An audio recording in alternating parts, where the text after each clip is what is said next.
Fala galera, continuando a nossa resolução de Ciências Humanas do Enem 2020, questão 64 do caderno amarelo. Então, bora! A divisão internacional do trabalho significa que alguns países se especializam em ganhar e outros em perder.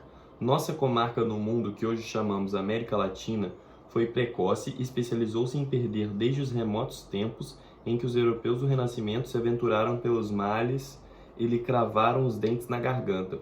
Passaram-se os séculos e a América Latina aprimorou suas funções. Escrito na década de 1970, o texto considera a participação da América Latina na divisão internacional do trabalho marcada pela... Então vamos lá.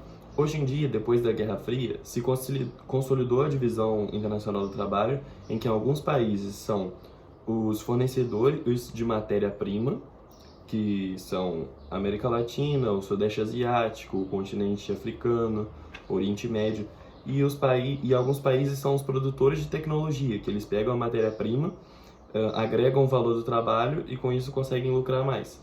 Nessa divisão do trabalho, os países exportadores de matéria-prima, eles saem perdendo. Então, por isso que o texto fala que a América Latina se especializou em perder desde o começo e continua perdendo até hoje. Então, vamos lá, letra A. Produção inovadora de padrões de tecnologia?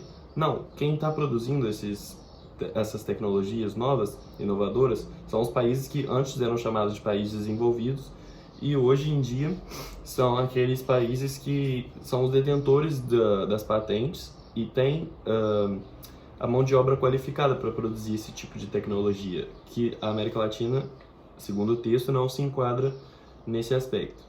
Letra B. Superação paulatina do caráter agroexportador.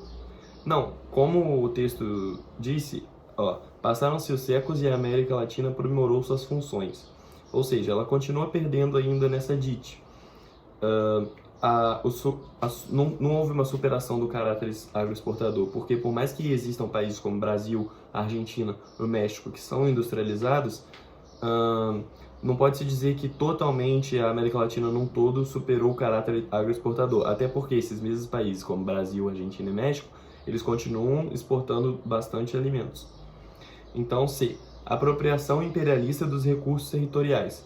Lógico, gabarito redondo pra gente aqui, letra C. Por quê? A divisão internacional do trabalho da América Latina é marcada pela apropriação imperialista dos povos europeus dos recursos territoriais daqui. Pegaram as pedras, metais preciosos que tinham, usaram o nosso solo para plantar, exportar e vender, sendo que essa riqueza não ficava aqui, da onde pertencia, da onde ela vinha, se originava, ficava com os europeus que descobriram aqui, né? Então, letra D, vamos ler as outras para ver por que não estão certas. Valorização econômica dos saberes tradicionais. Não tem valorização econômica dos saberes tradicionais. Então, os saberes tradicionais dos indígenas, dos ameríndios que viviam aqui antes, isso é valorizado economicamente? Não, na verdade, o que é valorizado hoje em dia é a tecnologia e a exportação de matéria-prima é o que é o mais desvalorizado. Então, letra E, dependência externa do suprimento de alimentos. Não, a América Latina ela consegue se suprir de alimentos, tanto que somos os maiores agroexportadores, né? O Brasil, o maior exportador de alimento, temos, como eu falei, a Argentina, o México. Então, a gente não depende externamente de suprimento de alimentos, a gente produz tudo aquilo que a gente consome. Então, a letra C, desculpa, é o nosso gabarito. Eu espero que vocês tenham entendido. Qualquer dúvida, comenta que eu vou estar respondendo vocês. E eu vejo vocês na próxima. Valeu!